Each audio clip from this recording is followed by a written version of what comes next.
Assalamualaikum warahmatullahi wabarakatuh. Kita baca surah Al-Kahfi ayat 1 hingga 10. Kemudian ayat 101 hingga ayat 110. A'udzu billahi minasy syaithanir rajim. Bismillahirrahmanirrahim.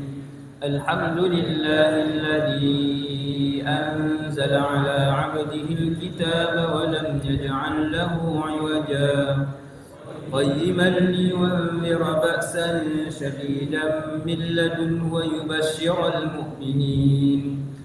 ويبشر المؤمنين الذين يعملون الصالحات أن لهم أجرا حسنا ماكثين فيه أبدا وينذر الذين قالوا اتخذ الله ولدا ما لهم به من علم ولا لآبائهم كبرت كلمة تخرج من أفواههم إن يقولون إلا كذبا فلعلك باخع نفسك على آثارهم إن لم يؤمنوا بهذا الحديث أسفا إنا جعلنا ما على الأرض زينة لها لنبلوهم أيهم أحسن عملا وإنا لجاعلون ما عليها صعيدا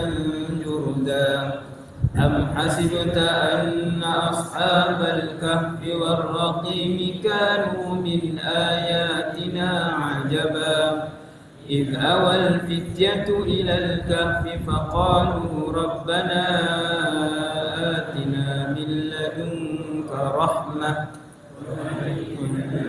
من أمرنا رشدا. 101 hingga 110.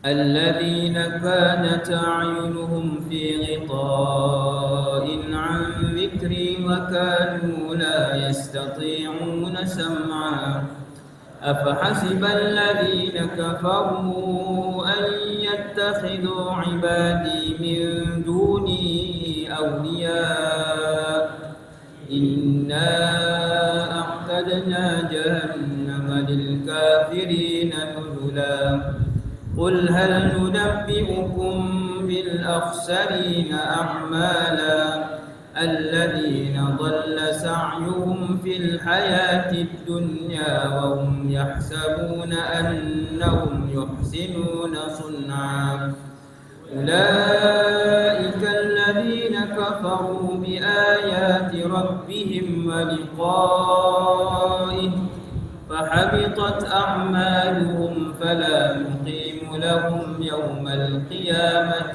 وزنا ذلك جزاؤهم جهنم بما كفروا واتخذوا آياتي ورسلي هزوا إن الذين آمنوا وعملوا الصالحات كانت لهم جنات الفردوس نزلا خالدين فيها لا يبغون عنها حولا قل لو كان البحر مدادا لكلمات ربي لنفد البحر قبل أن تنفد كلمات ربي ولو جئنا بمثله مددا قل إنما أنا بشر مثلكم يوحى إلي أنما إلهكم إله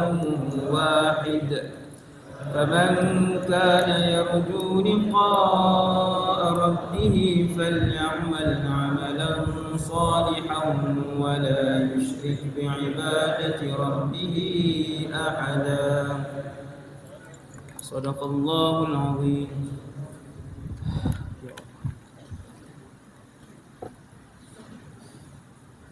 بسم الله.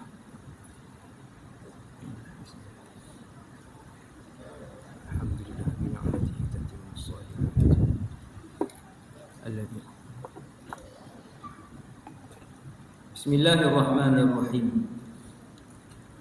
Alhamdulillahi rabbil alamin. Alhamdulillahilladzi hadana li hadza wa ma kunna linahtadiya laula an hadana Allah. Asyhadu an la ilaha illallah wa asyhadu anna Muhammadan Rasulullah sallallahu alaihi wasallam.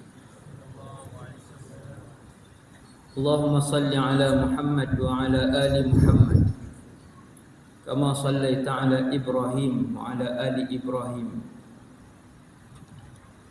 wa barik ala Muhammad wa ala ali Muhammad kama barakta ala Ibrahim wa ala ali Ibrahim fil alamin innaka Hamidum Majid.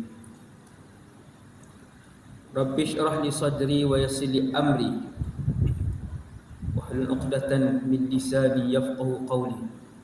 Allahumma hdini wa saddidni bihaqqi sayyidina Muhammad sallallahu alaihi wasallam.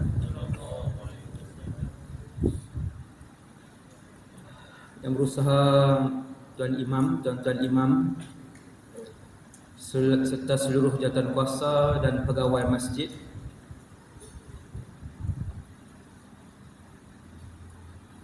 seterusnya muslimin dan muslimat yang memenuhi masjid pada malam ni, semoga kita semua diampunkan oleh Allah Subhanahu wa taala.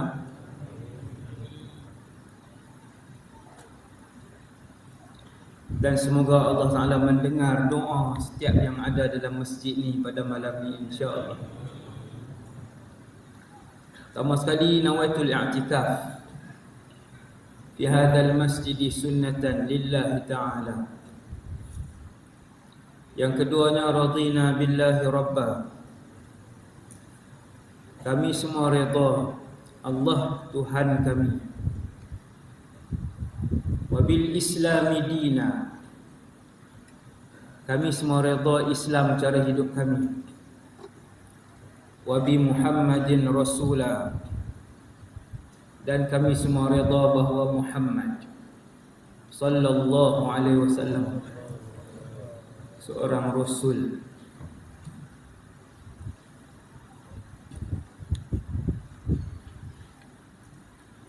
Sepuluh tahun yang lepas, kalau saya ceramah, saya akan cari orang muda.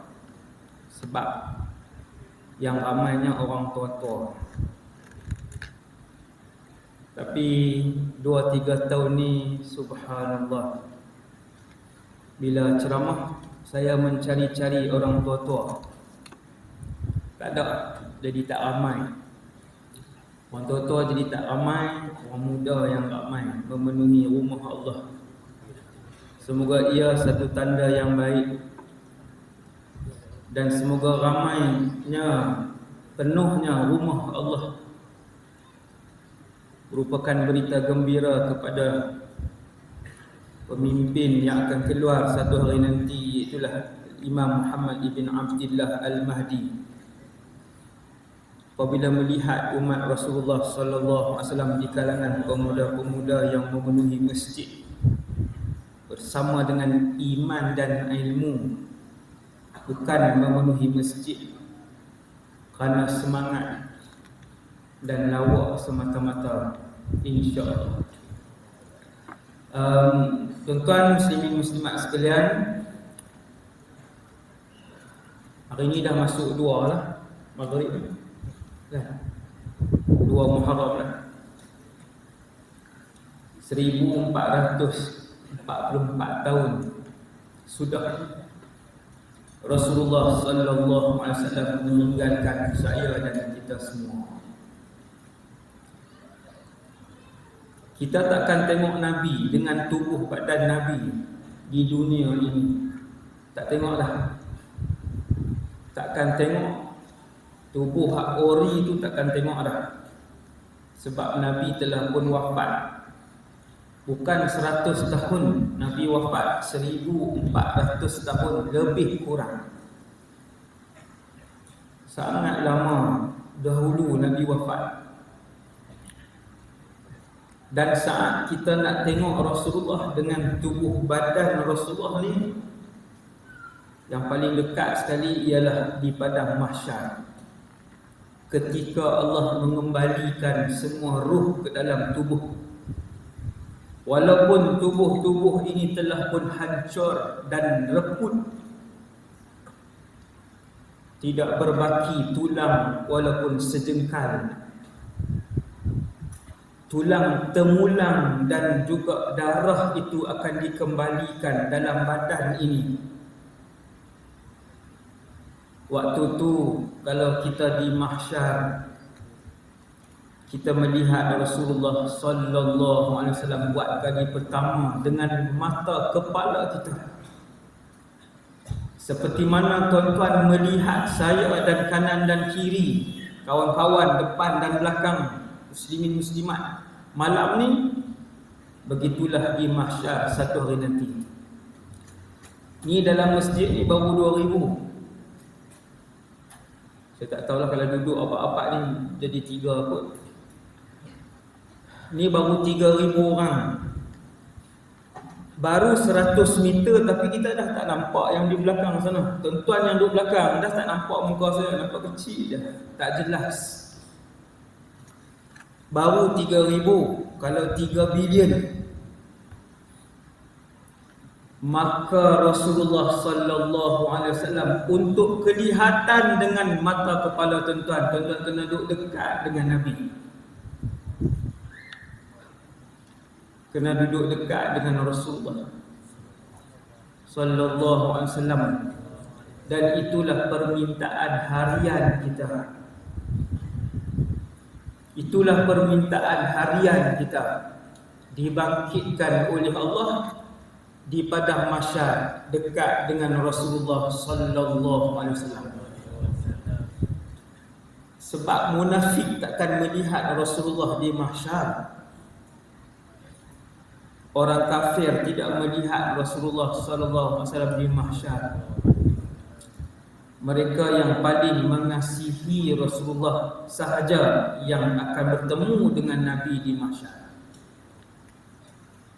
Maka Nabi beritahu, selain daripada kecintaan kepada Rasulullah, lebih daripada itu juga adalah yang paling banyak berselawat kepada Nabi sallallahu alaihi wasallam.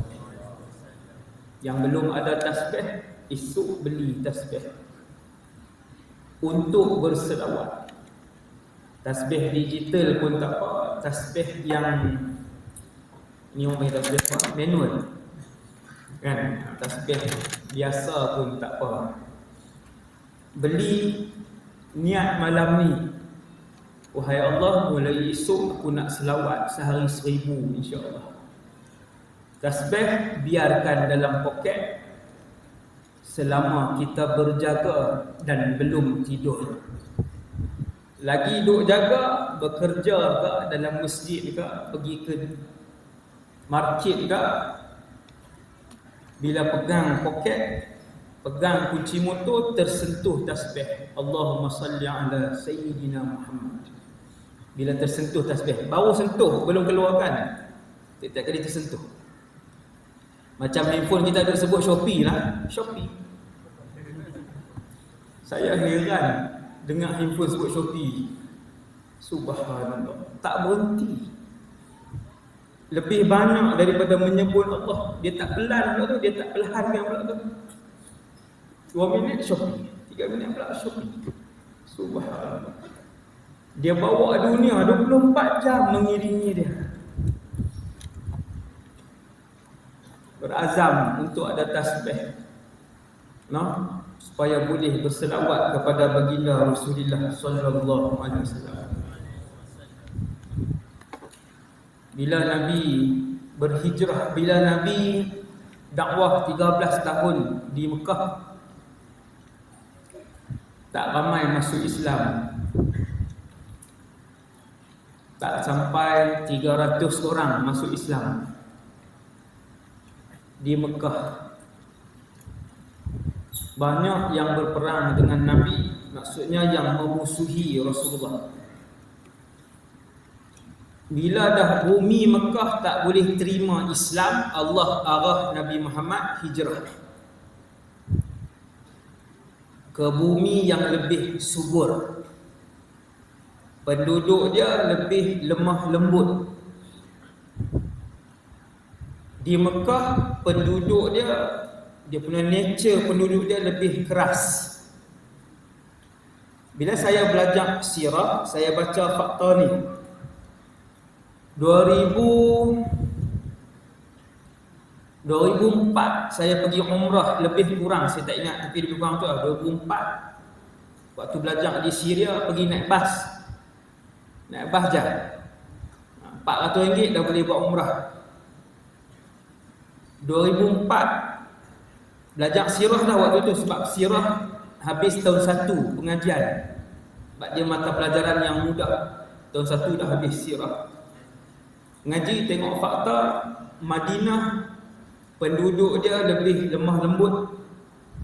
Sebab tu dia lebih mudah menerima Islam. Sebelum Nabi hijrah, di Madinah sudah ada ratusan yang masuk Islam.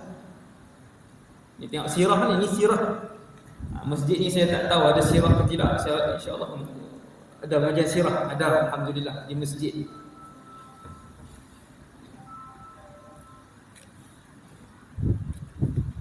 Bila sampai di Mekah dan di Madinah 2004 dulu. 2004 tuan. Sekarang 2022. Betul apa yang macam kita belajar. Di Mekah orang dia lebih kasar, di Madinah orang dia lembut. Boleh dilihat dan boleh dirasai benda tu.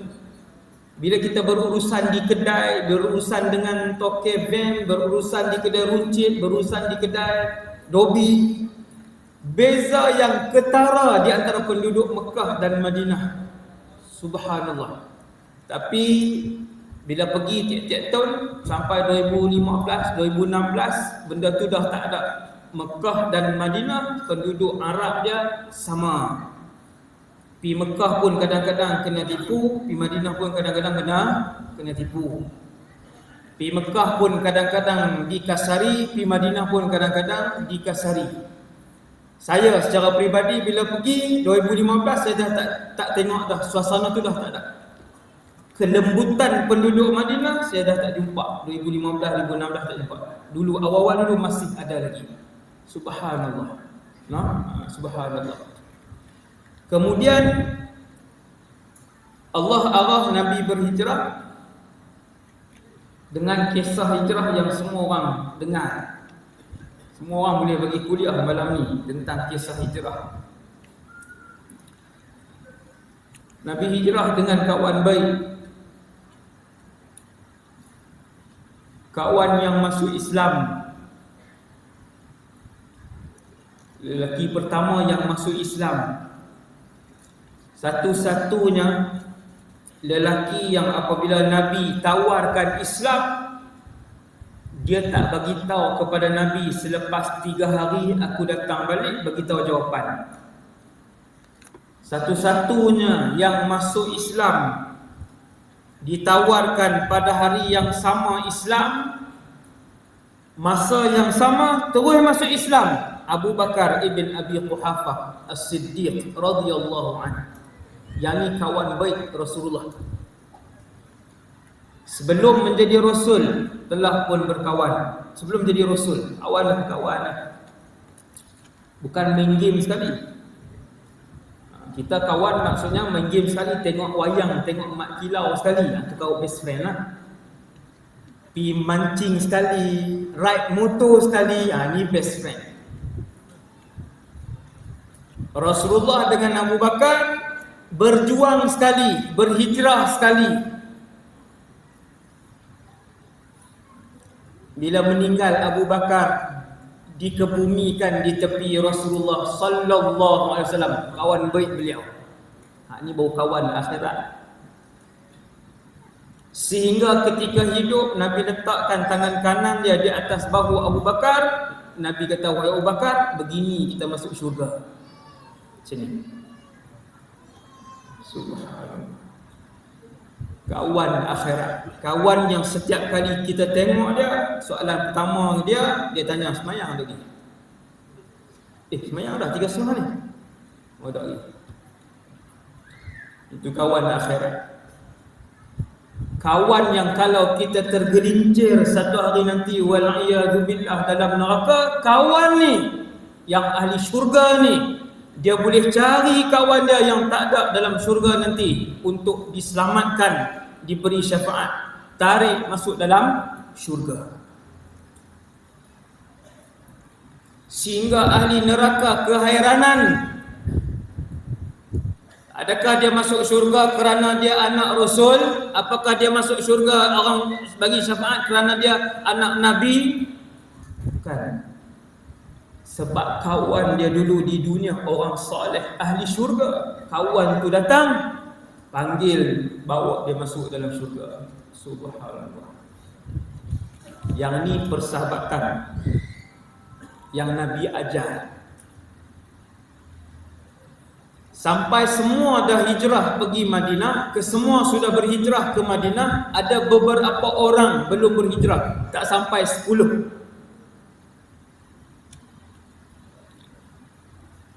Tak sampai 5 orang lelaki waktu tu yang belum berhijrah, tak sampai 5 orang, antaranya Rasulullah, Abu Bakar, Ali bin Abi Talib, dan beberapa orang, sikit je. Allah tinggalkan Abu Bakar bersama Nabi di Mekah untuk menjadi peneman Rasulullah sallallahu alaihi wasallam. Tuan-tuan teringin tak naik kereta dengan saya? Perasan bila naik kereta sekali kan, ni makan tak apa dah. Ni saya perasan kan. Tuan-tuan, Allah pilih Sayyidina Abu Bakar, teman Nabi SAW. Menangis Abu Bakar bila dapat berita pada hari nak berhijrah. Bila Nabi kata, innallaha adina li bil hijrah, Allah izinkan aku untuk berhijrah, wahai Abu Bakar. Abu Bakar kata, as-suhbata ya Rasulullah. Nabi kata, suhbah. Nabi kata, ya, kamu yang teman. Menangis Abu Bakar. Seronoklah tuan-tuan, Rasulullah bukan imam masjid, bukan qadhi, Rasul sallallahu alaihi wasallam. Maka Abu Bakar kata, ya Rasulullah, sebenarnya aku telah siapkan 2 kenderaan. Yang ni kawan bijak, kawan yang sangat bijak, meniru perangai bijak Rasulullah sallallahu alaihi wasallam. Seperti mana Nabi memahami kawan-kawan sahabat, Abu Bakar sangat memahami Rasulullah. Ya Rasulullah, 2 kenderaan telah pun disiapkan. Unta, 1 untuk kamu, pakailah Rasulullah, 1 untuk aku. Apa jawab Nabi? Tengok kawan, tengok Nabi ajar Sayyidina Abu Bakar. Wahai Abu Bakar, unta untuk musafir ini aku terima dengan harga. Dengan harga. Bermaruahnya Rasulullah sallallahu alaihi wasallam. Kita kalau kawan nak bayar untuk makan dengan kita waktu malam, kita berkata lega, sila. Tak apa saya bayar, sila. Bukan nak berebut, sila, suruh dia pergi. Bila Abu Bakar nak sedia kenderaan unta, tuan-tuan, kalau untuk musafir, unta yang paling mahal adalah unta untuk musafir, sebab dia yang paling gagah. Kalau unta daging ni biasa je 5-6 ribu, sekarang hari ni mungkin 7 ribu seekor, 7. Kalau unta untuk musafir, dia sangat kuat, tinggi, gagah, besar, yang 2 bonggol tu. Kemudian Nabi kata, illa bisaman ya Abu Bakrin. Padahal kawan baik. Waktu Nabi hijrah, umur sudah 53. Abu Bakar 50, Nabi 53 waktu hijrah. Ni sirah lah ni. Dah berkawan berpuluh-puluh tahun. Takkan Abu Bakar nak sediakan unta seekor pun Nabi nak bayar? Nabi kata, illa bisaman, 2 kali. Nabi ajak bermaruah, bukan seronok dengan harta orang. Sallallahu alaihi wasallam. Ini Rasulullah. kena tengok akhlak Nabi. Jadi bermaruah seperti Rasulullah, berakhlak seperti Nabi sallallahu alaihi wasallam. Suka untuk memberikan harta dia kepada orang, dan Nabi tak suka minta harta orang kecuali untuk jihad fi sabilillah. Yang tu tabarruk. Sedekah fi sabilillah itu lain.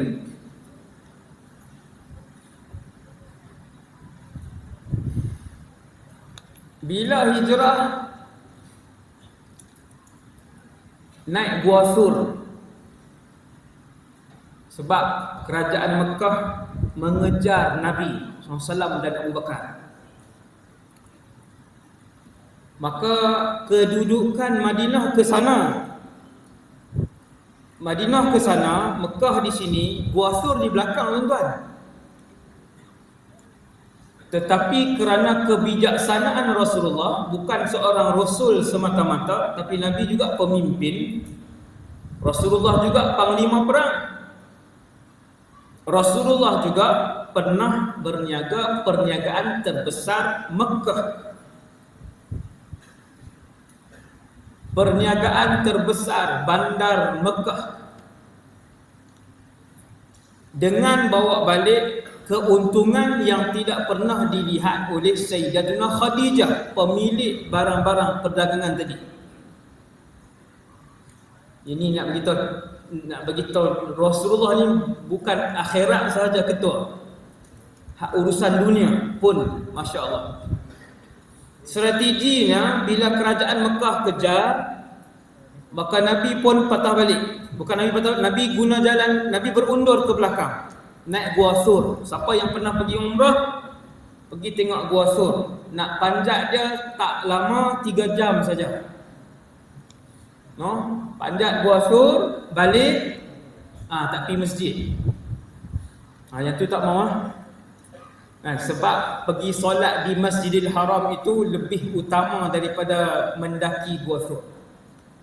Dan saya setiap kali pergi nak daki Gua Sur tu, saya kata saya kalau balik ni terlepas asar. Maka saya kira-kira tak perlu. Tengok je daripada jauh, tinggi. Tanya orang berapa jam ni? 3. 3 tak dia. Tiap-tiap kali pergi umrah, lalu tengok, teringin daki. Tapi bila tengok 3 jam tu, turun 1.5 jam.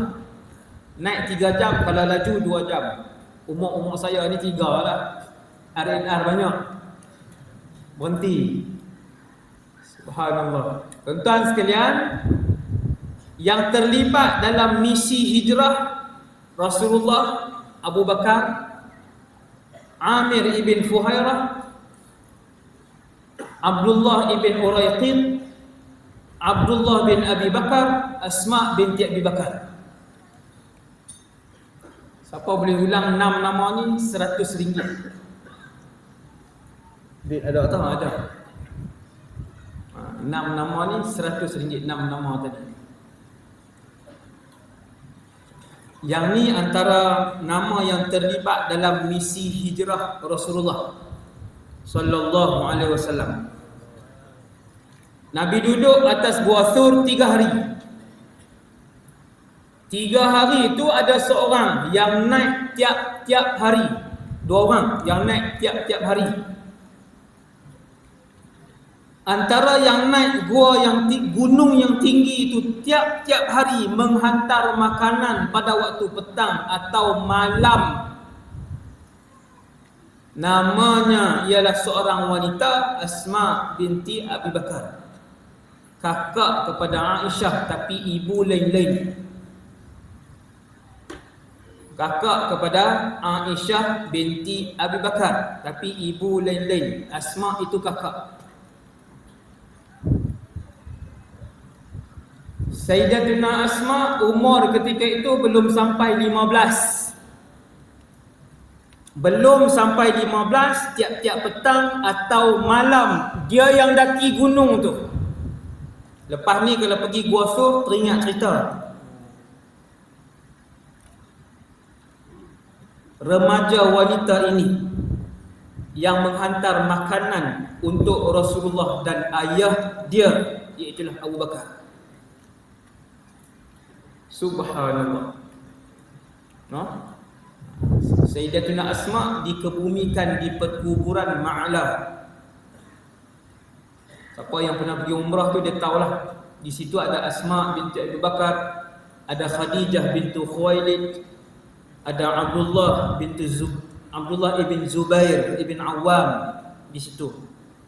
Ada ramai sahabat di situ. Di Mekah berjalan kaki je. Daripada Masjid Haram tuan berjalan kaki keluar ke pintu Marwah. Pintu Marwah tu terus jalan kaki. Tak jauh, setengah jam sahaja. No, saya berjalan selalu yang tu. Sempat kalau setengah jam sempat keluar duha tu, habis sembahyang duha keluar jalan ataupun asar sempat.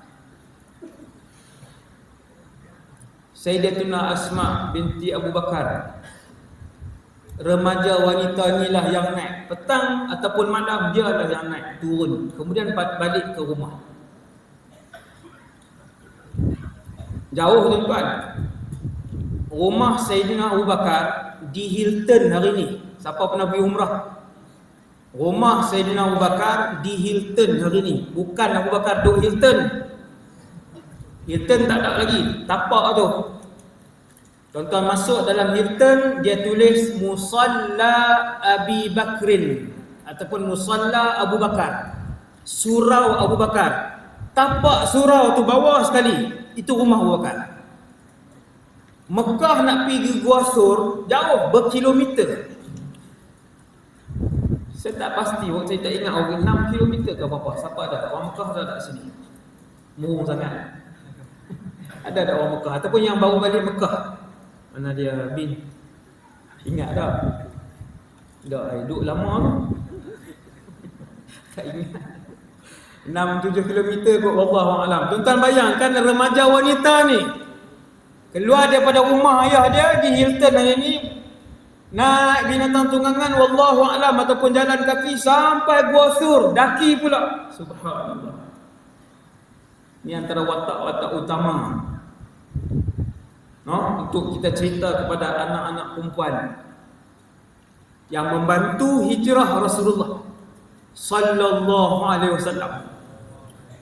Antara yang membantu kejayaan hijrah Nabi, Asma binti Abu Bakar, sehingga Islam ini boleh disebarkan di Madinah Al-Munawwarah. Subhanallah.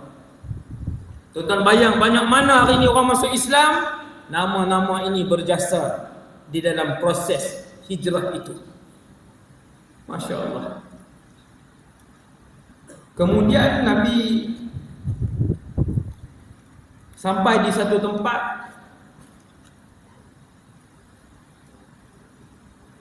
tak ada siapa boleh kejar Nabi sebab Nabi dan Abu Bakar mengupah seorang pakar jalan padang pasir.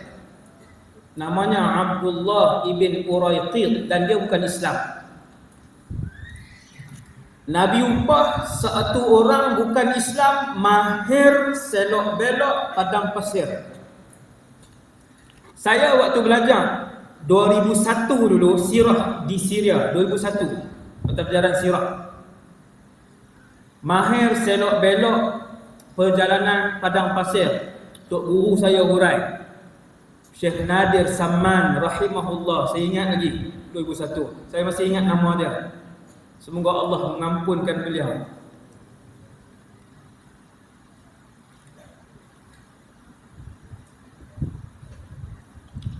Kemudian bila dia kata selok belok padang pasir, saya kata padang pasir ada apa? Selok belok apa, bukan susah pun padang pasir. Tuan-tuan, waktu saya pergi umrah ada satu tahun waktu belajar tu, saya pergi umrah, saya ke padang pasir saja. Kami ambil van. Tuan-tuan kalau boleh sarap tak apalah, ambil van, ambil kereta sendiri pergilah. Takut ambil van dia hantar pergi Mesir. Kan pergi wallahu alam lah pergi mana kan, kena boleh bersarat sikit. Ambil van, bagi tahu kat dia kami nak pergi padang pasir, nak masuk dalam. Dia kata ada. Dia pun bawa. Dia bawa satu tempat. Kemudian sampai satu tempat tu ada ATV. UTC ke ATV? ATV betul kan? UTC syarikat bas. Ada ATV. Lama dah sangat dah, 2000 berapa? 2004 ke 2000 macam tu lah, 2003 2004 saya tak ingat. Ada ATV. Maka kami naik 3-4 orang, naik ATV ni bayar banyak sikit supaya boleh naik 2-3 jam, pergi masuk sampai dalam padang pasir. Mula-mula seronok, bawa 5 minit masuk, bawa 5 minit lagi, 10 minit, tengok belakang, nampak lagi ada van, ada semua kereta. 15 minit, kali belakang tak nampak apa. Kita kata kita hebat dah ni, jom masuk dalam padang pasir, bukan ada apa. Kemudian bila masuk dalam lagi tuan-tuan, lepas 20 minit, 25 minit, tengok kanan, kiri, depan, belakang, hanya butiran pasir. Bukit tak ada, pokok tak ada, batu tak ada. Tuan-tuan nak pergi ke mana? Bila saya dengan kawan-kawan, 2-3 orang je, kami berhenti, tengok kanan, kiri, depan, belakang, hanya butiran pasir. Dia tak ada pokok yang tanda, tak ada bukit yang tanda, dia tak ada batu yang tanda. Nak pergi ke mana? Waktu tu baru teringat sirah yang kita belajar. Maksudnya jalan padang pasir ni, kalau dia sebut pakar padang pasir punya perjalanan, orang ni tak tahu. Maka Nabi upah Abdullah bin Uraiqid yang bukan Islam, Sayyidina Abu Bakar upah penunjuk jalan. Abdullah bawa Rasulullah guna jalan pantai yang sangat jarang digunakan. Sehingga jalan pantai ini tempat untuk jumpa telaga, minum air pun tak ada. Dan ia boleh membahayakan nyawa, membawa maut. Tuan-tuan boleh baca kisah. Dia boleh bawa maut. Kalau kita salah pilih jalan, telaga air tak ada, maut di tengah-tengah padang pasir. Sekejap kita tengok macam mana Nabi jumpa satu kemah yang ada orang, ada Ummu Ma'bad. Sekejap. 2 kisah tu je pun. Satu hak ni yang Suraqah Ibn Malik Ibn Juhshum, dan satu lagi Ma'bad Atikah Al-Khuzaiyah, Ummu Ma'bad. Kemudian dah Nabi ubah, Nabi pun guna jalan tu. 1 Rabiul Awal Nabi bergerak. 1 Rabiul Awal, tuan-tuan, keluar daripada Gua Thur. 12 Rabiul Awal sampai di Pekan Madinah. Bukan di Quba. Di Quba 8 Rabiul Awal sampai. Quba sampai. Di Quba 8 Rabiul Awal, 12 Rabiul Awal Nabi sampai di Pekan Madinah. 1 hari bulan Nabi keluar, 2 hari bulan dalam perjalanan, 3 hari bulan dalam perjalanan, 4 hari bulan dalam perjalanan. Mekah umum, siapa dapat Muhammad, hidup atau mati, 100 ekor unta. 100 ekor unta, bukan 100 ekor ayam. Walaupun ayam hari ni sekilo RM9, RM10. 100 ekor unta, kalau seekor 7,000, 100. Tuan. Dia harta yang besar, itu unta. Kerajaan Mekah ijtihad, siapa dapat Muhammad, hidup atau mati, 100 ekor unta. Semua penduduk Mekah dengar, termasuk seorang pakar menjejak kesan. Dia panggil ilmu iqtisasul athar, ataupun dia panggil qiyafah. Ilmu qiyafah. Ini guru saya bagi tahu juga ilmu tu. Ada pada zaman tu.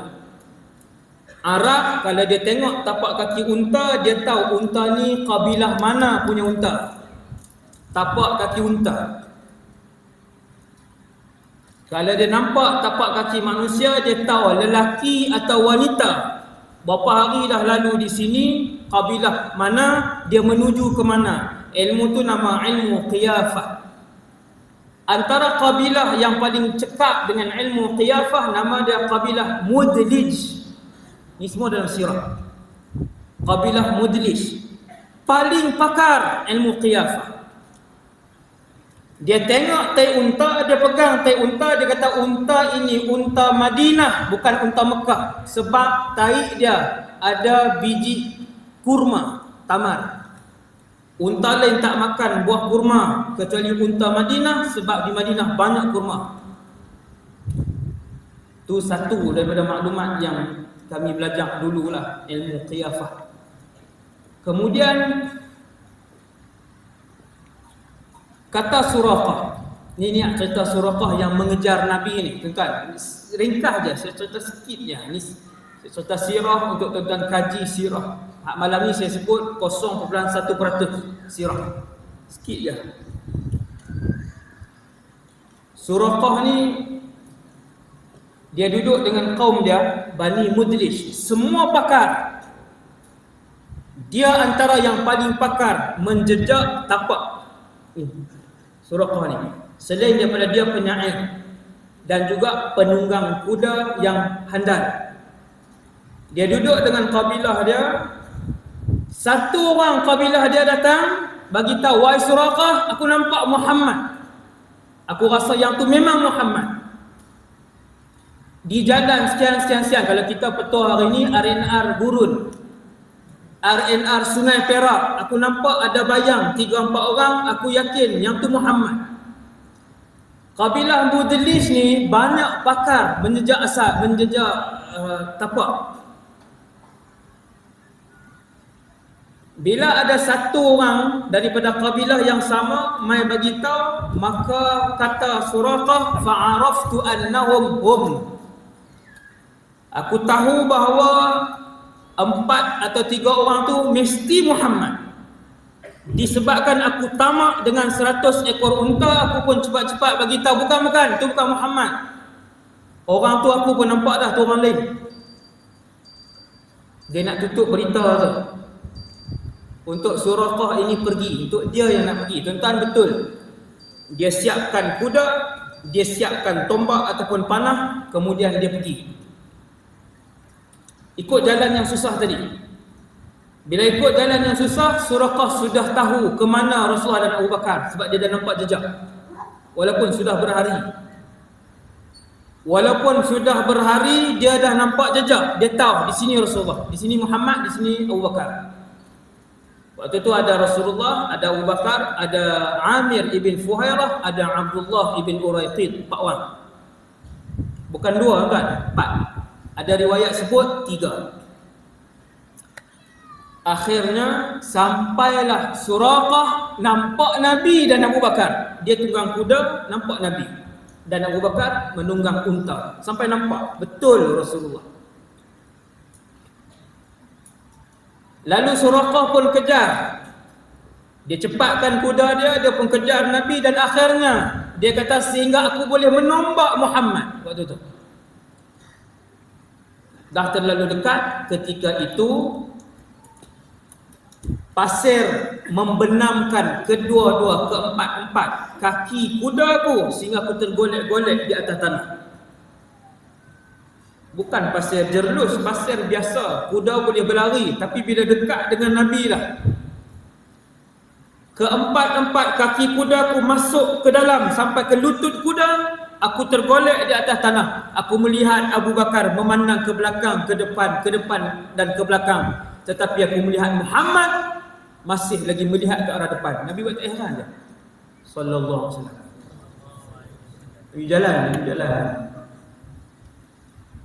Abu Bakar yang cemas.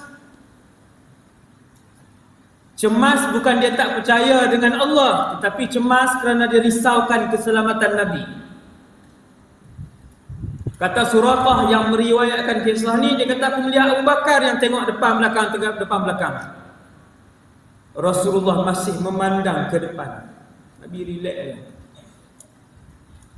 Suraqah naik balik kuda dia kata aku pecut dengan lebih dekat. Ketika aku nak sampai dekat, aku mendengar Muhammad membaca. Nabi dia baca Quran. Sallallahu alaihi wasallam. Kita musuh nak dekat dah.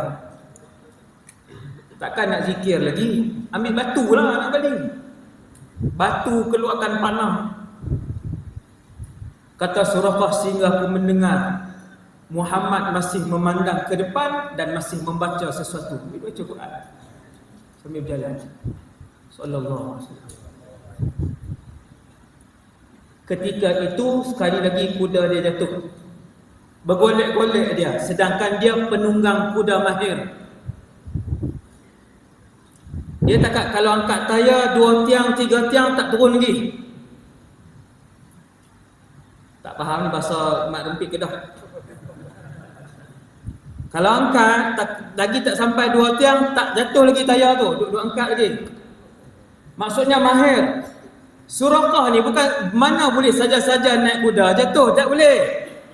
Maka Suraqah tahu ketika jatuh kali kedua, dia kata kalau aku jatuh kali ketiga, ini Rasulullah. Nampak? Tak Islam, tapi ego untuk menerima Islam.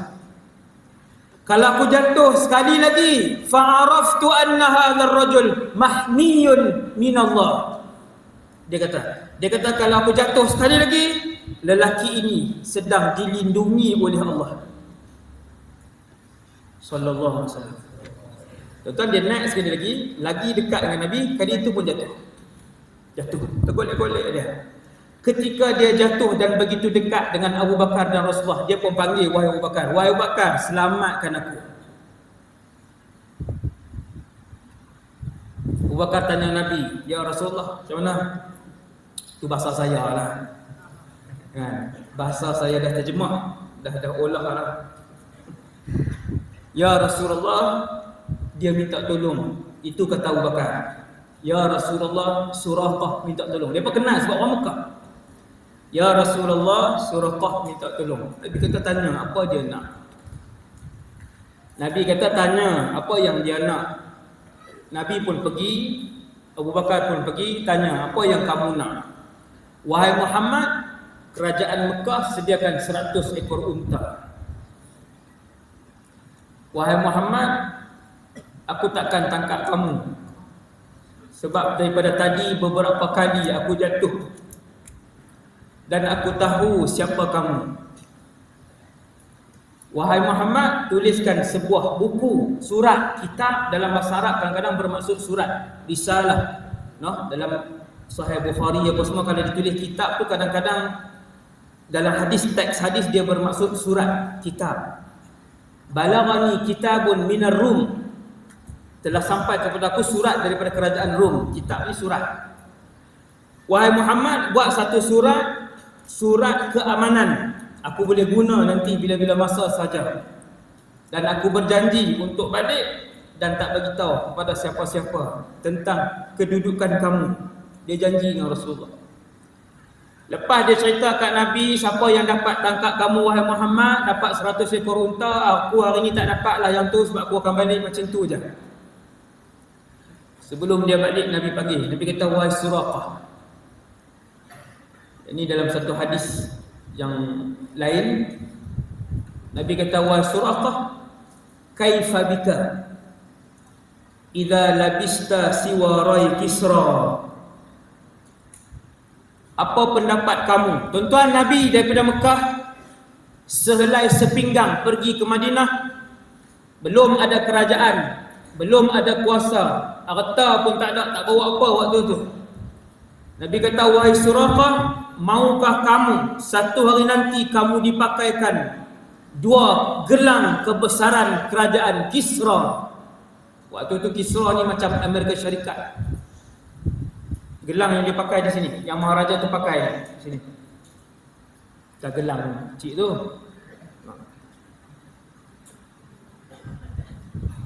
Tuan-tuan, hari ni orang kaya pakai jam berapa? 3,000. 450,000 pun ada. Ada jam. Itu orang kaya hari ni. Maharaja Kisra punya gelang kebesaran. Ketika Nabi sebut kepada Suraqah ibn Malik ibn Ju'shum, ya Suraqah, tuan-tuan, Rasulullah digelar sebagai As-Sadiqul Amin di Mekah. Sebelum menjadi Rasul, Nabi dipanggil Al-Amin, orang yang tidak pernah khianat, amanah, orang yang amanah. As-Sadiq, remaja yang tak pernah berbohong. Rasulullah sebelum jadi Rasul di Mekah. Suraqah tahu ketika mana Muhammad sebut, wahai Suraqah, bagaimana satu hari nanti aku janji kamu dipakaikan dua gelang Kisra kebesaran, dua gelang kebesaran Kisra. Sehingga Suraqah ni dia gelak ketika tu, tuan. Dia ketawa sebab dia tahu Muhammad tak tipu, tetapi dia tengok keadaan Muhammad waktu tu berdiri dalam keadaan bukan kata negeri, bukan kata kampung, rumah pun tak ada. Rumah pun Nabi tak ada, tapi boleh janjikan dua gelang kebesaran Kisra. Dua gelang itu untuk didapati, diperolehi, mestilah dijatuhkan kerajaan Kisra. Nak jatuh macam mana ni kamu Muhammad, rumah pun kamu tak ada. Suraqah gelak-gelak bila Nabi sebut. Bukan dia menghina, tapi dia nampak benda tu mustahil. Tapi dia balik membawa janji itu. Tuan-tuan, sampai Nabi wafat, gelang itu tidak dipakaikan di tangan Suraqah. Mana janji Nabi SAW. Sehinggalah Abu Bakar wafat, gelang itu tidak dipakaikan di tangan Suraqah ibn Malik ibn Ju'shum. Dia masuk Islam. Dia masuk Islam waktu Nabi hidup. Suraqah masuk Islam waktu Nabi hidup.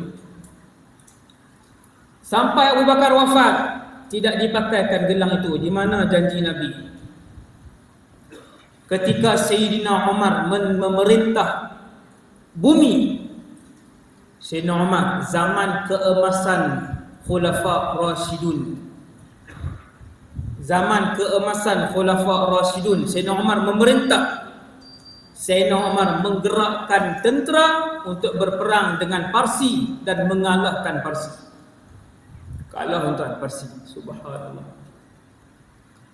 Masya Allah. Tuan-tuan bayang, bila kerajaan tu kalah, keseluruhan kekayaan kerajaan tu dibawa ke bumi Madinah Al-Munawwarah. Keseluruhan kekayaan kerajaan itu dibawa ke bumi Madinah, kata Sayyidina Umar. Sebentuk cincin pun tidak hilang ketika mana kekayaan itu dibawa, dipindahkan oleh tentera-tentera Islam. Masya Allah.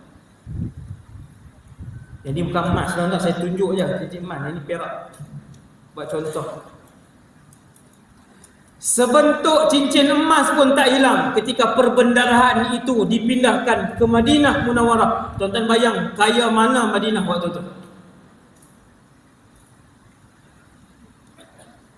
Bila barang-barang peribadi Maharaja Kisra dilonggokkan di depan Sayyidina Umar, Sayyidina Umar melihat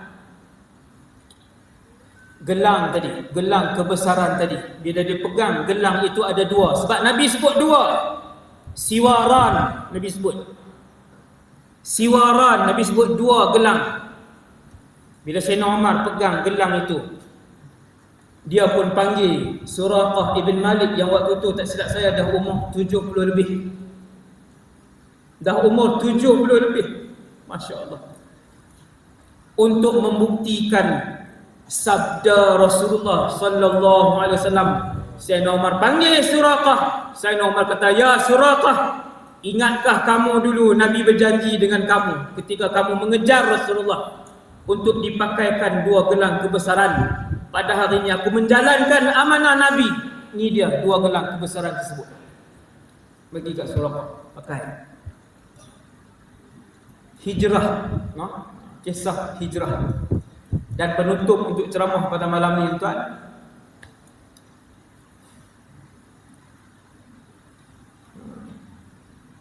Tuan Lena ke dengar? Ya.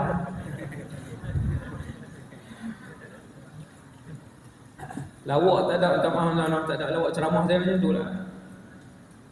Isibik tuan-tuan ramai juga. Kemudian Nabi jumpa Ummu Ma'bad tadi. Kemah. Kawasan yang Nabi lalu tu arena tak ada. Hentian sebelah pun tak ada. Ada satu kemah. Dalam kemah tu ada satu orang wanita tua dengan suami dia.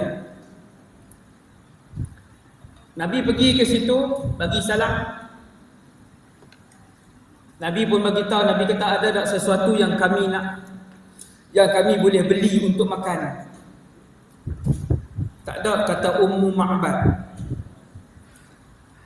Ada tak sesuatu yang kami boleh beli untuk makan di rumah ni? Ummu Ma'bad kata tak ada, wahai pemuda-pemuda.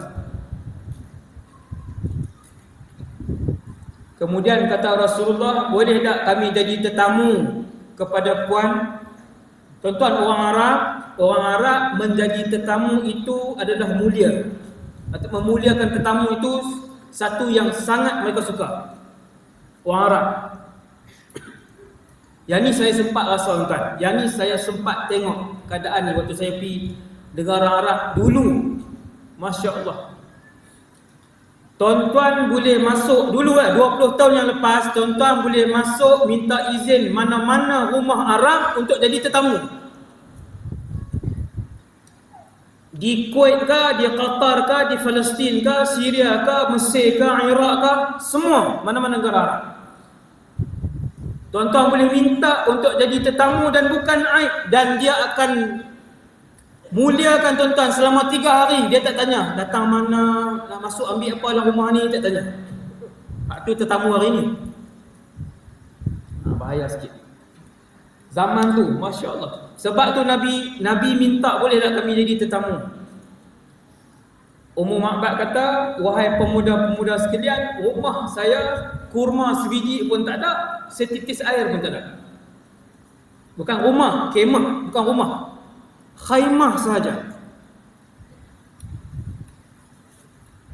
Suami Abu Ma'bad pergi mengembala kambing beberapa ekor, kesemuanya kurus sebab musim panas.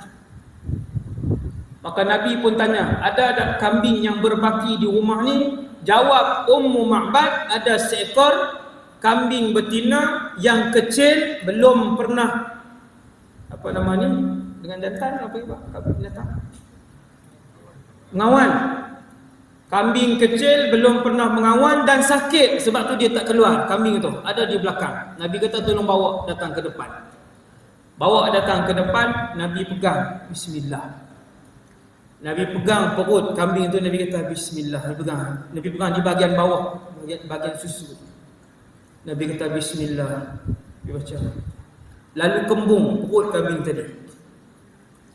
Nabi kata Ummu Ma'bad, lama bersembang. Nabi kata Ummu Ma'bad, ambil bekas.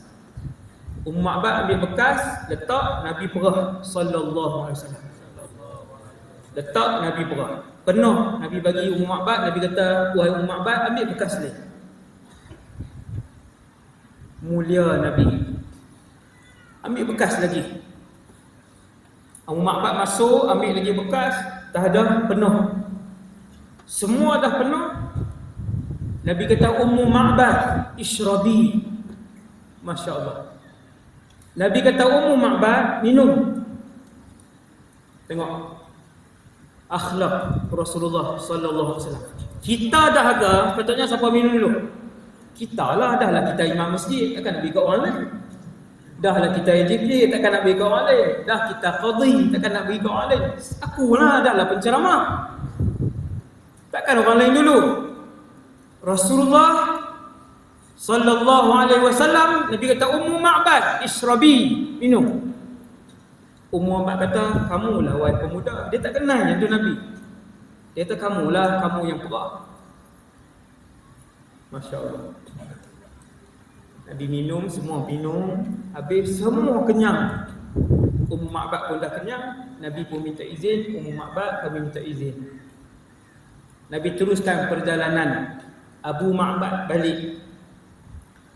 Bila Abu Ma'bad balik, Abu Ma'bad masuk dalam rumah, tengok bekas-bekas berisi susu.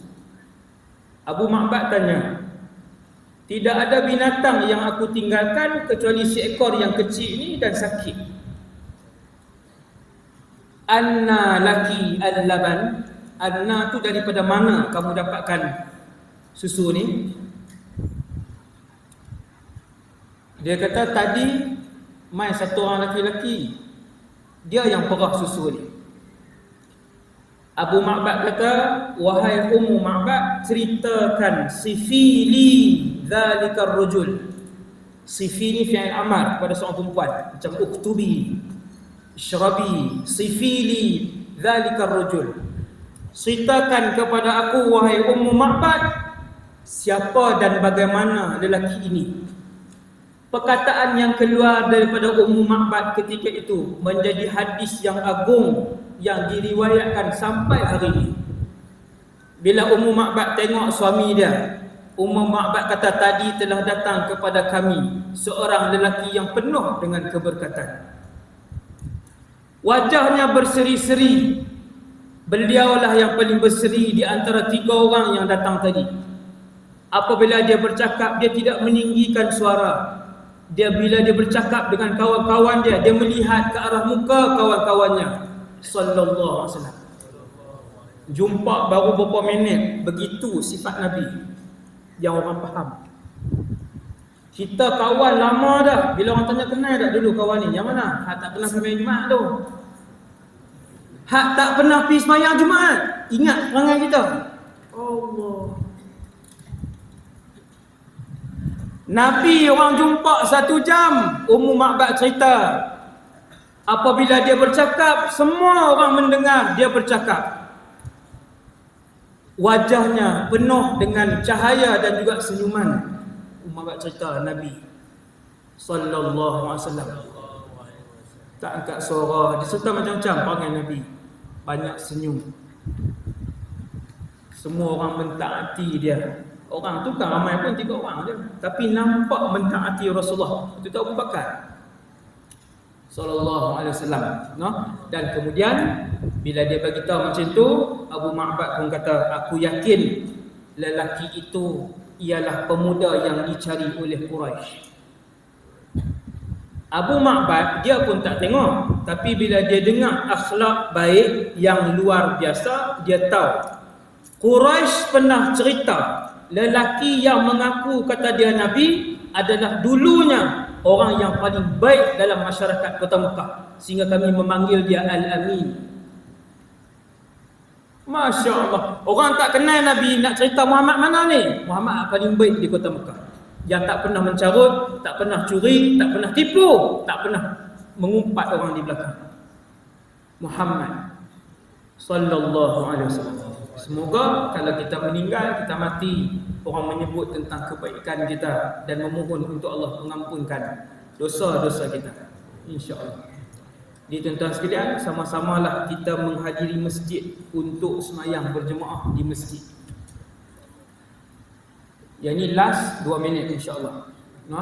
Sembahyang berjemaah di masjid, sebab kata para sahabat, ketika kami dengan Rasulullah, yang tak datang berjemaah di masjid hanyalah munafik sahaja. Siapa yang nak challenge diri dia untuk buang sifat munafik, Allah bersih 100%, ini tuan-tuan boleh buat. Untuk Allah bersih 100% daripada sifat munafik dan selamat daripada neraka, sembahyang 40 waktu berserta takbiratul ihram yang pertama imam. Sembahyang 40 waktu berserta dengan takbiratul ihram imam. Bukan mai rakaat kedua, bukan datang rakaat ketiga, bukan datang rakaat keempat. Sebanyak 40 waktu tuan-tuan cuba buat. Allah membersihkan jiwa dan hati tuan-tuan daripada sifat nifaq, insya-Allah. Tuan-tuan try buat dan pakat-pakat rasalah, insya-Allah. No, benda tu buat baru dapat tahu macam mana keadaan dia. Jadi saya rasa setakat tu dulu untuk malam ni, sekadar tu saja untuk ceramah kita pada malam ni. Semoga kita semua mendapat iktibar, teladan daripada apa yang saya sampaikan. Di depan ni ada brosur, bukan kutipan derma, pengambilan pelajar sekolah saya. Nama sekolah kami Akademi Darul Ifta. Pusat pengajian yang mengeluarkan mereka-mereka yang insya-Allah mahir dengan asas penfatwaan. Belajar umur 11 mula. Tuan-tuan yang ada anak-anak umur 11 atau 12 boleh mengambil, ada 200 brosur di depan. Tapi dia punya pengajian agak tinggi. Dia masuk umur 11, umur 12 wajib habis 30 juzuk. Kami dah ada 40 orang pelajar daripada seluruh Malaysia. Malangnya daripada Pahang belum ada. Dulu ada seorang tergelincir sebab tak boleh bawa silibus. Agak berat sikit silibus dia.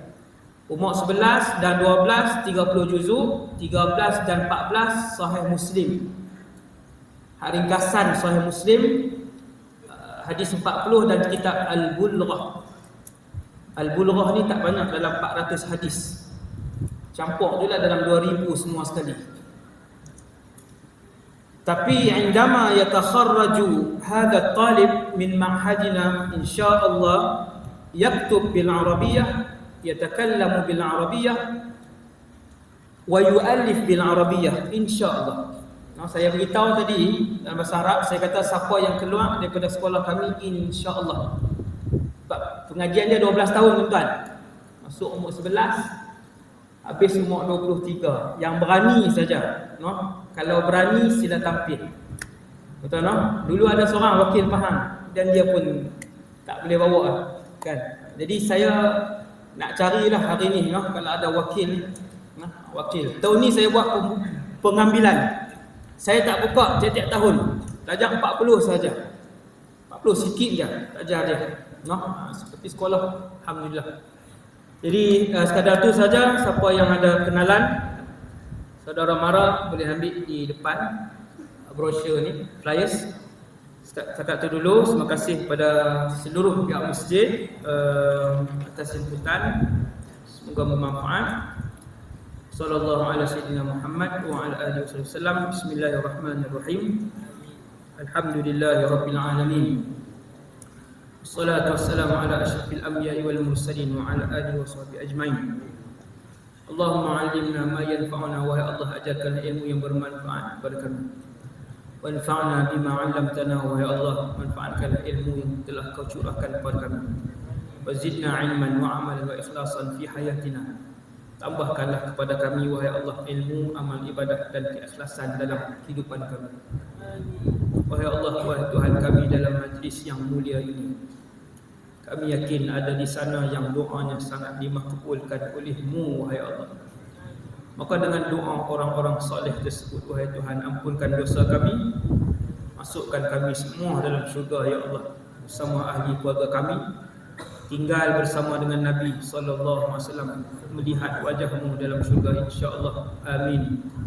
Ya dzal jalal wal ikram ya arhamar rahimin. Walhamdulillahirabbil alamin. Assalamualaikum warahmatullahi wabarakatuh.